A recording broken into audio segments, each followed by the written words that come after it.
오늘 내용을 이해하기 위해서 우리가 이 마지막 팔복이 이 여덟 개의 팔복 가운데서 어떤 위치에 있는가 잠시 살펴보려고 합니다. 여러분, 실은 오늘 의를 위해서 박해를 받는 자가 복이 있는데 무엇이 그들의 것이라고요? 천국이 그들의 것이다. 자, 이 말씀이 또 어디 나와요? 첫 번째 복에 나옵니다. 심령에 가난한 자는 복이 있나니 천국이 저희 것이다. 실제 이 말씀, 우리가 이 전체 팔복 가운데에서 이 말씀은 제일 첫 번째와 여덟 번째 복이 둘 다 같은 천국이 저희 것이라는 말씀으로 둘 다 말씀을 맺습니다. 이 표현법이 뭔가 하면은 일종의 그 샌드위치 수사법이에요. 실은 이 첫 번째와 마지막에 같은 우리가 내용을 두고 그 가운데 나머지 복이 들어가 있습니다. 뭘 말하는가 하면은 첫 번째와 마지막 내용에 가운데 모든 내용들이 다 포함됐다는 말입니다. 이 말씀은 팔복에 있는 모든 말씀을 포함하겠다는 뜻이에요. 또 우리가 현대어로 쓸 때에도 제일 마지막의 문장은 항상 결론으로 등장합니다. 우리가 그런 점에서는 오늘 이 여덟 번째 박해를 받는 자가 복이 있다는 이 말씀은 모든 팔복의 유학이며 결론이라 볼 수 있어요. 한마디로 정리하면은 우리 성도의 하나님의 구원받은 백성의 특징이 뭐냐? 한마디로 뭐라고 요약해요? 박해를 받는 자라는 거예요. 이게 우리의 삶의 가장 대표적인 특징입니다. 박해를 받는 자. 그런데 오늘 박해를 받는 자, 우리가 박해를 받고 있기 때문에 어떻게 하라고요? 너희는 기뻐하고 즐거워하라고 이야기합니다. 굉장히 아이러니하죠.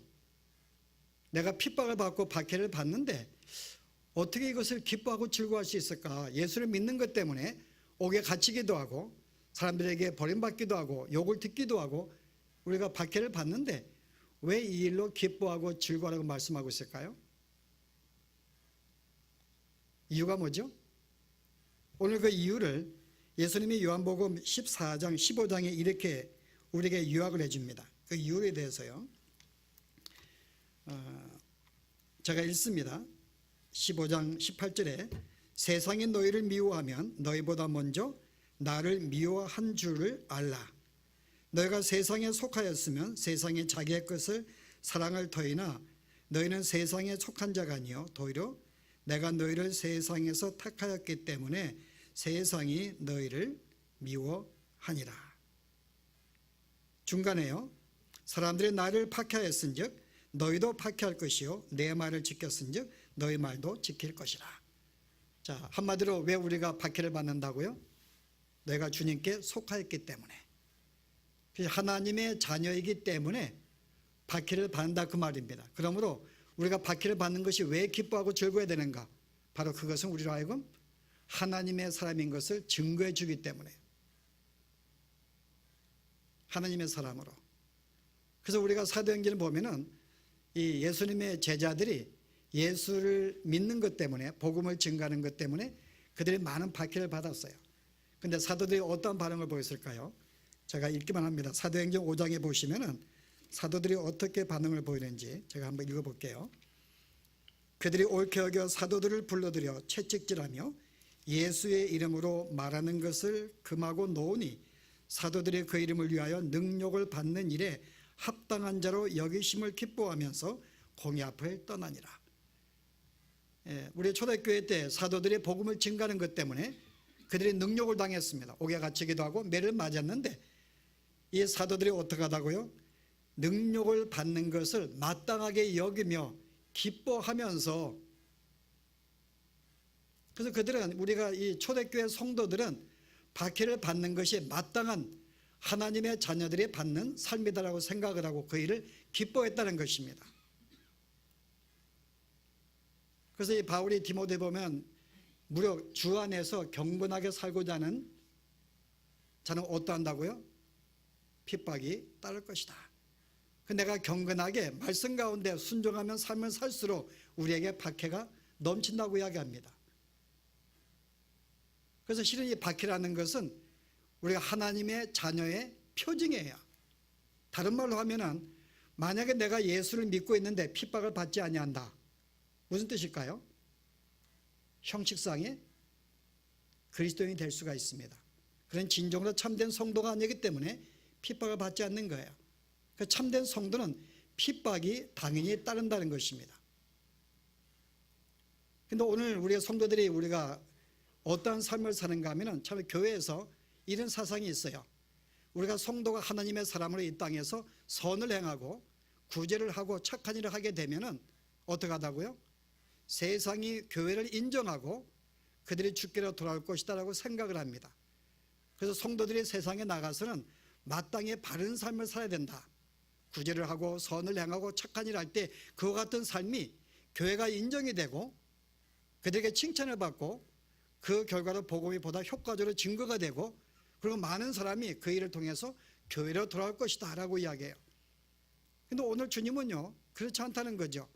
내가 경건하게 살면 살수록 세상에서 바르게 살면 살수록 선을 행하면 행할수록 인정을 받는 게 아니라 박해를 당한다는 거죠. 이게 주의 말씀입니다. 근데 오늘 우리가 교회 내에서는 이런 생각을 우리가 갖지 못해요. 바르게 보여서 그들에게 덕을 끼쳐서 칭찬을 받고 교회로 인도하기에 쉽다고 생각하는 거예요. 근데 주님은 그렇다고 이야기 안 합니다. 그래서 어떤 성도들은 열심히 우리가 바른 생활을 하려고 애를 써요. 그 이유는 박해를 받지 않기 위해서요. 그리고 실제 우리가 세상에 나가서 우리가 왜 박해를, 내가 분명히 예수를 믿음에도 불구하고 내가 왜 박해를 받지 않는가? 그 둘 중에 하나죠. 참된 성도가 아니든지 아니면은 적당하게 세상과 타협하며 살든지요. 그 교회 오면은 성도인데 세상에 나가면은 그냥 세상인입니다.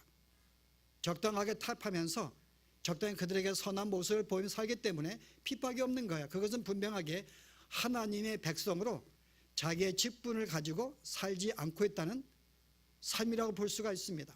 그 우리는 세상에 적당하게 우리의 선을 보이면서요 적당하게 타협을 살고 있기 때문에 그래서 핍박이 우리에게 있지 않다는 거죠.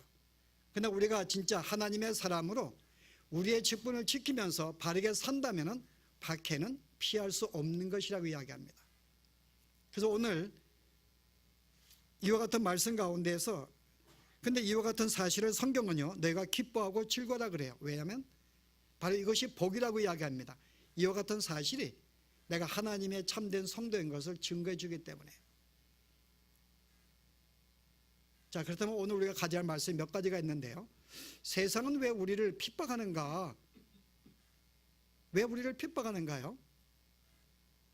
내가 분명하게 하나님의 사람으로 선을 행하며 삶에도 불구하고 왜 우리가 핍박을 당하는가? 여러분이 그 예수님이 그 마태복음 10장에 보시면은 제자들을 세상으로 2명짝지 파송하는 걸 보입니다. 그래서 그들에게 세상으로 보내면서 뭐라 그래요? 야, 너희는 가면서 전파하여 말하되 천국에 가까이 왔다 이야기하라. 가는 곳마다 어떻게 하라고? 병든 자를 고쳐주고 죽은 자를 살리고 나병 환자를 깨끗하게 하고 귀신을 쫓아내되 너희가 거저받았으니 거저주라. 그 예수님의 제자들을 파송하면서 저들의 병도 고쳐주고 가난한 사람을 도와주고 귀신도 쫓아내주고 저들을 살리기도 하고 선을 행하라고 말씀해요. 그런데 어떻게 한다고요? 아니 우리가 선을 행하는데 왜 박해를 받는가 그 말입니다. 왜 우리를 박해할까요?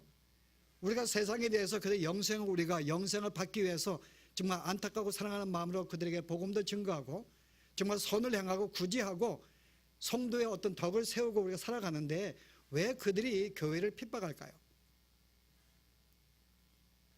그 이유가 뭐죠? 물론 우리가 세상에 속하지 아니했기 때문에 핍박을 받는다고 예수님 말씀합니다. 예수님이 이 땅에 속하지 아니했기 때문에 예수님이 이 땅에 사시면서 그들을 살리시고 구제하고 병든자 고치고 했음에도 불구하고 핍박을 당하셨어요. 그 증거가 우리가 주 앞에 속한 주의 자녀이기 때문에 빛이기 때문에 어둠에 반대 부딪히는 건 당연합니다. 그런데 조금 더 구체적으로요. 왜 우리가 박해를 당하는가? 세상이 추구하는 의와 우리가 추구하는 의가 다르기 때문에요. 자, 세상에 추구하는 의는 뭘까요? 우리가 추구하는 의는 뭘까요? 성경이 다르기 때문에 만약에 교회가 추구하는, 기독교가 추구하는 의가 세상에 추구하는 의와 같다면요, 우리는 그들에게 박해를 받을 이유가 없습니다. 오히려 환영을 받고 칭찬을 받게 돼 있죠. 근데 무엇인가 우리가 추구하는 의가 그들과 다르기 때문에 우리가 그들에게 거절당하는 거예요. 자, 어떻게 다를까요, 여러분? 사도 바울이 빌립보서에서 그 이유를 우리에게 이렇게 설명합니다. 무엇이 다른가? 제가 한번 읽어볼게요. 빌립보서에 3장 6절에, 자, 이 바울이 자신을 어떻게 소개하는가 하면은 열심으로는 교회를 박해하고 율법의 의로는 흠이 없는 자다. 자기가 율법의 의를 가진 자인데 거기에 흠이 없다고 이야기합니다. 그러나 무엇이든지 내게 유익하던 것을 내가 그리스도를 위하여 다 해로 여길 뿐더러, 자, 뭐라고 말해요? 제가 옛날 율법을 통해서 의로운 삶을 살았는데 내가 예수를 믿은 그 다음부터는 이 모든 것을 나에게 해로운 것으로, 오히려 배설물로 여긴다는 거예요. 그 이유를 보세요. 그 이유는 내가 배설물로 여김은 그리스도를 얻고 그 안에서 발견들을 하매니 내가 가진 의는 율법에서 난 것이 아니요 오직 그리스도를 믿음으로 말미암은 것이니 곧 믿음으로 하나님께로부터 난 의라. 여기 두 가지 의를 바울이 소개해요. 하나는 율법에 의한 의, 하나님은 예수님을 통해 받은 의. 자, 차이점이 뭘까요? 자, 율법을 통해 받은 의는 뭘까요? 율법은 계명들을 지켰더니 선을 행하고 예배하고 구제하고 내가 착한 일을 했더니 그를 통해서 받는 의입니다. 아, 저 사람은 정말 바르게 살아. 그 율법을 지킴으로 받는 의입니다. 오늘 이것은 세상 사람들이 보통 행하고 있는 의예요. 그들은 세상에 나가 자기를 희생하고 헌신하고 구제하고 봉사하고 착한 일을 통해서 자기가 어떤 의를 행합니다. 그 사람들이 그걸 통해서 인정을 받는 거예요. 자, 이 의의 특징은 뭘까요? 이 의의 특징은 내가 인간이 기꺼이 내가 그 모든 선을 행할 수 있다고 전제를 두는 것입니다. 나를 인정하는 것이고 내 능력을 인정하는 거예요. 그러므로 나는 저들에게 구제할 수 있고 선을 행할 수 있고 내가 봉사할 수 있다고 자기를 일단은 인정하는 전제가 깔려 있는 것입니다. 자, 자기를 나타내는 거예요. 나는 이 정도의 위치에 있어. 이 정도 선을 행해. 난 이 정도 착한 사람이야. 그걸 통해 결국은 사람들에게 칭찬을 받고 영광을 받습니다. 이게 율법을 통한 의라는 거죠. 그 바리새인들이 그런 걸 행했어요. 그들이 구제하고 금식하고 기도를 통해서 나는 이 정도 주 앞에 내가 착한 일을 했다고 생각하고 자신을 드러내었습니다. 나 주님, 나는 이 정도의 사람입니다. 하나님, 나 이렇게 착한 일을 행했어요. 그 자기의 선을 통해서 주 앞에 인정을 받기를 원했고 그걸 통해서 자기를 만족하고 자기를 드러냅니다. 결국은 사람들에게 칭찬을 받고 자신에게 영광을 받는 거예요. 바리새인들이 그런 삶을 살았어요. 그래서 이 땅에 세상의 의를 행하는 사람들은 모든 전제가 나는 무엇인가 할 수 있는 자기의 능력을 이미 인정하고 시작하는 것입니다. 그리고 나는 저를 도울 수 있는 자, 스스로 저보다 나를 낫다고 생각하는 그 전제를 가지고 시작하는 거예요. 결국은 자기의 영광을 위한 것이죠. 자기를 드러내는 것입니다. 이게 세상의 의예요. 그래서 오늘 바울이 뭐라 그래요? 내가 율법의 의로는 흠이 없다. 나는 모든 계명을 지킨 자야. 그 다른 사람과 비교할 때 낫다고 생각을 합니다. 나는 모든 율법에 온전히 행한 자였어. 그 스스로가 부끄러움이 없는 자라고 당당하게 주 앞에 선 자녀라고 인정하고요. 그렇게 못 사는 사람에 대해서 항상 안타까운 마음을 가졌겠지만은 뭔가 그보다 낫다고 하는 사상이 그들에게 있었다 그 말이에요. 이게 바리새인의 의였어요. 그래서 바리새인들은 이와 같은 삶을 추구했습니다. 결국은 자기의 영광을 위한. 그래서 하나님께서 뭐라 그래요? 바로 그것은 바울이 예수를 믿는 순간부터 이것은 내 신앙에 오히려 해를 끼치는 것이다. 이 모든 것은 배설물과 같다고 생각합니다. 배설물이에요. 왜냐하면 하나님이 아닌 자기를 드러내기 때문에요. 그런데 오늘 이와 같은 삶을 구약에서는 뭐라고 이야기해요? 거짓 선자의 가르침을 이야기했어요. 바울이 이와 같은 율법에 의한 삶은 구약에서 거짓 선지자의 가르침이다. 성경 한번 보실래요? 어떻게 이야기하고 있는지. 예레미야 보시면은 14장에 12절 보시면은 그들이 금식할지라도 내가 그 부르짖음을 듣지 아니하겠고 번제와 소제를 드릴지라도 내가 그것을 받지 아니할 뿐 아니라 칼과 기근과 전염병으로 내가 그들을 멸할 것이다. 이스라엘 백성들은 제사를 드렸으며 예배를 드렸고 그들은 구제하였고 기도하였고 가진 착한 일을 행했어요. 그런데 주님 뭐라 그래요? 내가 저들의 그 행위를 받지 아니할 뿐만 아니라 칼과 기근과 전염병으로 내가 그들을 대할 것이다. 아니 이스라엘 백성들이 그들이 예배하고 선한 일을 행했는데 율법을 지키고 계명을 지키고 살았는데 받지 않겠다는 거죠. 내가 오히려 그들에게 칼로 심판하겠다고 이야기합니다. 자, 그 이유를 볼까요? 13절에 왜 받지 아니하는가? 주 여호와여 보시옵소서. 선지자들이 그들에게 이르기를 너희가 칼을 보지 아니하겠고 기근은 너에게 이르지 아니할 것이라 내가 이곳에서 너에게 확실하게 말하겠느니 너에게 평강이 있을 것이다. 이게 거짓 선지자의 선포입니다. 뭐란가 하면은 너희가 이렇게 율법을 지키면서 살았는데 이 삶을 통해서 너에게 평강이 넘칠 거야. 그러나 주님 말씀하시기를 그것은 거짓 선지자의 가르침을 이야기합니다. 왜 그럴까요, 여러분? 그들이 행하는 모두가 결국은 자신을 드러내기 위한, 스스로가 내가 무기력이 아닌 나 이 정도 할 수 있다는 스스로가 전제를 두고 선을 행하며 자기를 드러내기 때문에 이 모든 것은 거짓의 가르침이고 결단과 평강에 있지 아니해 오히려 너에게 환난과 핍박이 대신 임한다는 것입니다. 그것을 하나님이 심판으로 주겠다는 거예요. 그래서 오늘 바리새인들의 삶을 한마디로 말하면 하나님의 저주가 임하는 행위입니다. 이게 세상인들이 추구하는 삶이에요. 나는 이 정도 선을 행하고 살아야 되고 할 수 있다고 생각을 하고 그를 통해서 스스로가 이 땅에 유토피아를 이룰 수 있는, 하나님이 아니라 할지라도 내가 선을 행해서 이 땅에 평강을 누리게 하고 복을 줄 수 있는 그런 천국을 만들 수 있다는 생각, 이것이 바로 율법의 의입니다. 그런데 오늘 우리가 추구하는 의는 뭘까요? 그리스도 안에 있는 의는요, 전제가 뭐예요? 나는 아무것도 할 수 없는 죄인입니다 라고 전제를 두고 시작하는 의입니다. 내가 그렇기 때문에 나는 주 앞에 긍휼을 받아야 되고 은혜를 받아야 되고 주의 도움이 필요하고 주의 의지하면서 하나님의 은혜가 필요한, 그게 전제를 시작하는 거예요. 나는 아무것도 할 수가 없습니다. 선을 행할 수가 없어. 주님 도와주십시오. 그래서 오늘 예수님의 제자들이 파송을 받아서 그들이 구제하고 착한 일하고 병을 고치고 귀신을 쫓아내는데 왜 그들의 박해를 받는가? 다른 의기 때문에. 그들은 그것을 행한다 할지라도 스스로가 내가 행할 수 있다는 전제를 두고 하는 것이 아닙니다. 주님, 내가 할 수가 없지만은, 그런 존재가 아니지만은 주님 나를 도와주셔서 내가 받은 은혜에 내가 보답하기 위해서 받은 은혜에 감사하여 조금이나 뭔가 하고 싶은데 주님 도와주세요.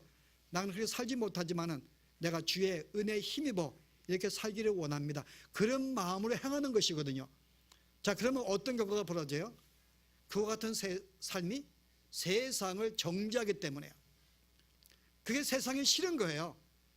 자기들은 할 수 있다고 생각하는데 나는 할 수 없는 못난 자라고 이야기하니까요. 세상에 대해서 너희는 못난 자야.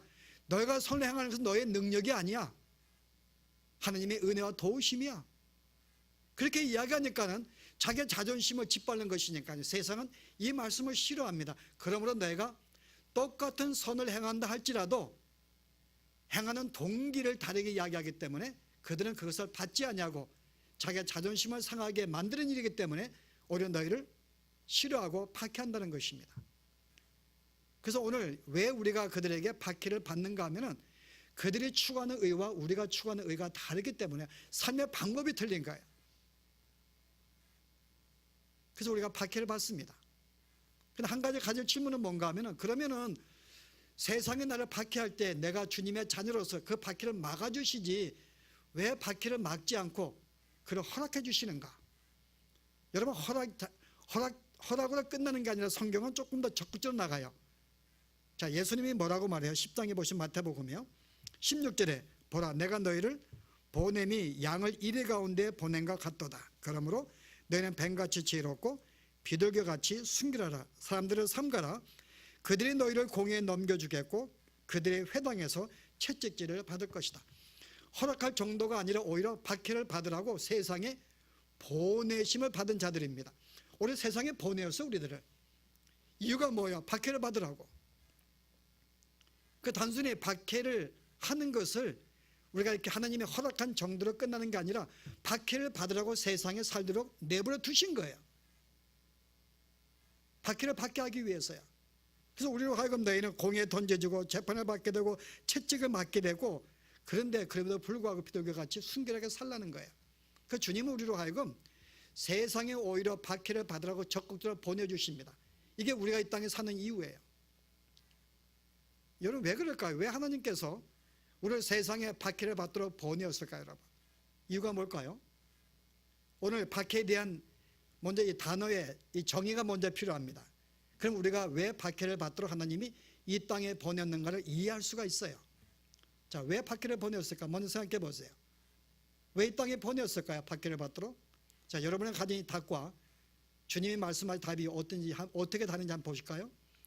원래 이 박해 이 단어는 이 오이코, 이 단어는요 실제 사람들에게 어떤 이렇게 매를 맞거나 욕을 듣거나 그들에게 어떤 해를 받는 그런 행위를 말하는 게 아닙니다. 여기에 박해는 원래 뜻이 뭔가 하면은 어떤 누군가에 의해서 내가 원하지 않는 방향으로 밀려가는 상태, 이게 박해의 뜻입니다. 그러니까 하나님이 우리로 하여금 나는 이 길을 가기를 원하는데 이 길을 가지 못하도록 나를 계속 어떻게 해요? 다른 길로 누구에 의해 가지고 하나님에 의해서 다른 방향으로 이끌려가는 것, 이게 박해예요. 그래서 우리가 당하는 박해나 핍박이나 환난이 이 모든 문제들은 뭐예요? 내가 원하는 게 아니에요. 내가 원하지가 않는데 하나님에 의해서 그리로 밀려가는 것입니다. 그래서 사도행전에 여러분 이 바울이 10장에 그 얘기하잖아요. 내가 하나님의 나라에 들어가기 위해서는 많은 환난을 받아야 될 것이니라. 천국에 들어가기 위해서 많은 환난을 받아야지만 천국에 들어갈 수 있다. 그렇게 이야기해요. 여기 환난 단어가 무슨 단어인가 하면은 어떤 쇠판으로 밀려서 곡식의 원형이 없어지는 것, 그걸 말해요. 그러니까 환난을 주는 이유가 나를 계속 이 쇠판에 갈리게 만들어 가지고 나의 원래 원형이 없어지게 만드는 거예요. 나라는 존재를 없애버리는 것입니다. 그래서 환난을 주신 이유가 나라는 존재를 없애게 만들기 위해서. 내가 어떤 존재인데요? 여전히 세상을 나가고 싶은 내 욕심이 있는 거예요. 내가 되고 싶은 게 있어요. 하고 싶은 게 있어요. 그 달려가는 그것을 내가 잡아가지고 반대 방향으로 밀고 나가는 것, 이게 성경에 말하는 핍박이고 박해의 뜻입니다. 이걸 허락했다는 거예요. 이걸 받게 하기 위해서, 즉 나를 깨게 만들기 위해서요. 나의 옛 자아의 옛사람을 완전히 없애서 원형을 없애게 만들기 위해서 하나님이 보내었다고 하는 것입니다. 그래서 오늘 여기에 이 단어의 초점은 어디에 있는가 하면은 사람들에게 어떤 박해를 당하고 욕을 당하고 어려움을 당하는 데 초점이 있는 게 아니에요. 초점이 뭘까요? 내가 가고 싶은 이 방향을 붙잡아서 반대 방향으로 이끌어 가시는 하나님의 열심이 여기에 초점이 있는 것입니다. 하나님의 열심, 나를 만들어 가기 위한. 왜요? 아니 우리가 어떤데 자꾸 내 뜻을 막고 반대로 만들어 갈까요? 왜 내가 나가고 싶은 방향을 허락지 않으시고 내가 원치 않는 방향으로 자꾸 날 만들어 가실까요? 우리가 뭐 어때서요? 여러분 그 이유를, 여러분이 그 신명기에 보시면 그 이유를 이렇게 설명하는데요. 31장 보시게 되면은 16절에 이제 이스라엘 백성들이 이제 40년 광야 생활을 끝난 다음에 이제 가나안 땅을 바라보고 있는 거예요. 이때 모세가 이들에게 주는 말씀입니다. 보실래요? 16절에요. 여호와께서 모세에게 이르시되 너는 내 조상과 함께 누우려니와 가나안 땅에 못 들어간다 그 말이죠. 이 백성은 그 땅으로 들어가 음란히 그 땅의 이방 신들을 따르며 일어날 것이요. 그들이 가나안 땅에 들어가면은 이방의 신들을 섬긴다는 거죠. 나를 버리고 내가 그들과 맺은 언약을 어길 것이다. 그들이 나를 버리고 이방신을 섬기고 나의 모든 계명을 지키지 않는다는 거죠. 내가 그들에게 진노하여 그들을 버리며 내 얼굴을 숨겨 그들에게 보이지 않게 할 것인즉 그들이 삼킴을 당하여 허다한 재앙과 환난이 그들에게 임할 그때에 그들이 말하기를 이 재앙은 우리에게 내림은 우리 하나님이 우리 가운데에서 계시지 않은 까닭이 아니냐 할 것이라. 자, 무슨 말이에요? 자, 이스라엘 백성이 가나안 땅에 들어가서도 여전히 나를 섬기지 아니한다는 거예요. 그들이 예수를 믿은 다음에 신앙을 가진 다음에도 여전히 나를 섬기지 않고 나를 버릴 것이고 나에게 불순종하며 오히려 세상의 신들을 섬길 것이다. 그러므로 내가 그들에게 재앙을 줄 거라는 거죠. 심판을 줄 것이다. 그들이 나를 강구한다 할지라도 내가 그 말을 듣지 아니하고 환난을 줄 거야.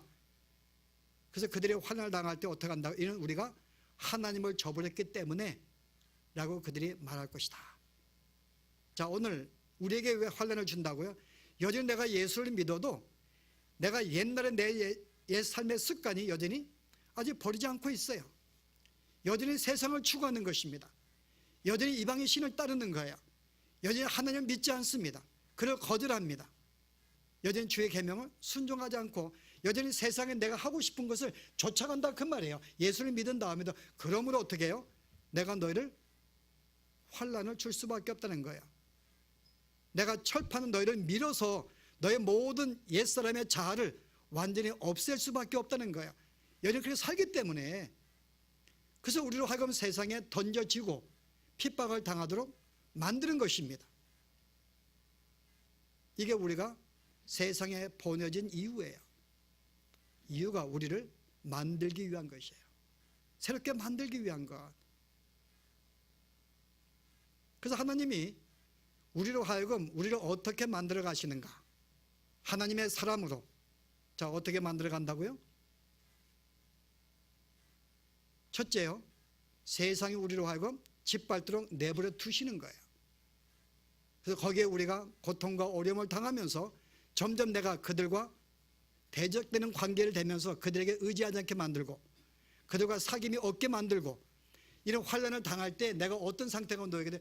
내가 아무리 예를 써도 그것은 해결할 수 없는 거예요. 환난을 만날 때 내가 병을 가질 때 아플 때 어떤 사업이 안 될 때 힘써도 안 됩니다. 그 이유가 뭐라고요? 그때 내가 나의 무기력을 발견하게 되고요. 하나님을 의지하게 되고 주의 도우심을 간구하게 되는 그 상태로 나가게 되는 것입니다. 그래서 환난 가운데 내던져지는 거예요. 그런데 엄밀하게는 이것은 우리가 외적인 환경도 있지만은 본래 의미는요, 여러분 속사람입니다. 우리의 속사람은 여전히 세상의 악을 추구해요. 그런데 이것 때문에 새 사람이 견디지 못합니다. 여전히 죄를 짓는 거예요. 우리 새 사람은 선을 행하기 원하고 주께 의지하고 싶은데 옛 사람은 계속 그것을 막습니다. 그래서 바울이 뭐라고 고백해요? 이와 같은 삶에 대해서요. 바울이요, 로마서 7장 24절에 뭐라고 고백하죠? 오호라 나는 공고한 자라다. 누가 이 사망의 몸에서 나를 건져내랴. 그가 하나님께서 이 세상에 외적으로 환난을 통해서 계속 어려움을 줬더니 너무나 자기가 공고한 거예요. 내가 어떻게 하면 좋겠는가. 그 왜 허락하신다고? 그러고 하여금 그 영혼의 공고한 마음을 갖게 만들기 위해서. 왜 이 옛사람이 계속 내 새 사람을 이기도록 만들까요? 오늘 바울이 내가 새로운 영혼이 되어서 새 사람이 되어서 주의 말씀에 순종하고 싶은데 옛사람이 그렇게 못살게 만듭니다. 그래서 바울이 뭐라고 고백해요? 내가 원하는 바 선을 행치 아니하고 원치 않는 악만 행한다. 왜 하나님이 계속 옛사람이 내 새 사람을 이기도록 만들도록 허락해 주었을까요? 그 일종의 내 영혼의 고난입니다. 왜요? 옛사람에게 짓밟혀서 공고한 삶을 살게 만들었어요. 그 공고한 삶을 통하여 내가 어떻게 부르짖어요? 주님이여, 내가 할 수가 없습니다. 주님 도와주세요. 주님을 붙잡게 만들기 위해서. 내 영혼이 그렇게 살기 원하지만 살 수 없는 내 영혼을 보고 내 영혼의 궁핍함을 느끼게 돼요. 얼마나 가난한지 느끼게 됩니다. 그 주의 도우심을 간구하게 돼요. 애통하게 됩니다. 그리고 주 앞에 내 자신을 국률하게, 나 자신을 국률히 여겨요. 얼마나 불쌍히 여깁니다. 그리고 이제는 정말 내 영혼이 더 주의 말씀을 살기 원하는 그런 마음을 소원하게 됩니다. 그 의를 추구하고 갈급하게 되는 거예요. 이 모든 것이 뭐예요? 오늘 팔복이나 이 모든 사건들이 뭘 통해서요? 내 속사람이 옛사람에게 계속 짓밟힘을 통해서 이런 어떤 마음속에 강구하는 심령 갖게 됨을 통해서 다시금 내가 얼마나 영혼이 가난한지, 내가 얼마나 교만한지 더욱 주 앞에 의지하고 애통하고 의를 강구하고 온유하고 평강을 누리는 이 삶이 뭘 통해서요? 내 속사람이 짓밟음을 통해서요. 그렇게 살기를 원하지만 옛사람이 그렇게 안 되는 삶을 허락을 통해서 내가 얼마나 부족한 늘 내가 통회하고 애통하면서 주의 도우심을 갖게 만들기 위하여 그 지게 만드는 거예요. 세상에 나가서도 그들이 고통과 환난 가운데 살게 만듭니다. 그래서 우리의 삶이 항상 우리의 원대로 살지를 못해 우리가요. 여러분 한평생 보세요. 여러분이 소원하고 계획한 모든 일들을 우리가 된 적이 있었는가요? 한 번도 된 적이 없습니다. 나는 이렇게 살기를 원하고 이런 삶을 살기를 원하는데 그렇게 살지를 못해 계속 내가 원치 않는 길로 이끌려 가는 거예요. 하나님은 내 소원을 막으십니다. 내 모든 욕심을 막으십니다. 이 땅에 지금 내 삶이 내가 만족하지 못하는 거예요. 속상한 거예요. 그 이유가 뭐라고요? 나 옛사람을 죽이게 만들기 위해서. 여러분이 이 땅에 살면서 내가 원치 않는 그런 장소, 내가 그런 곳 살고 있을 때 여러분이 힘들고 속상하지만 여러분 그것은 바로 하나님이 나를 만들기 위하여 내가 원하지 않는 반대 방향으로 나를 밀어가셨구나 라고 생각하시면 됩니다. 이게 하나님의 자녀된 특징이에요. 세상의 사람들은 주의 자녀가 아니기 때문에 내버려 두시는 거예요. 어떻게 살든지 그들이 죄악 가운데 살도록 내버려 두십니다. 어떤 삶을 살든지 개의치 않으세요. 그러나 우리는 주의 자녀이기 때문에 그냥 안 두시는 거예요. 그래서 우리의 삶은 항상 내가 원하는 곳에 가기를 원하지만요, 왜 그렇게 가지를 못하는가?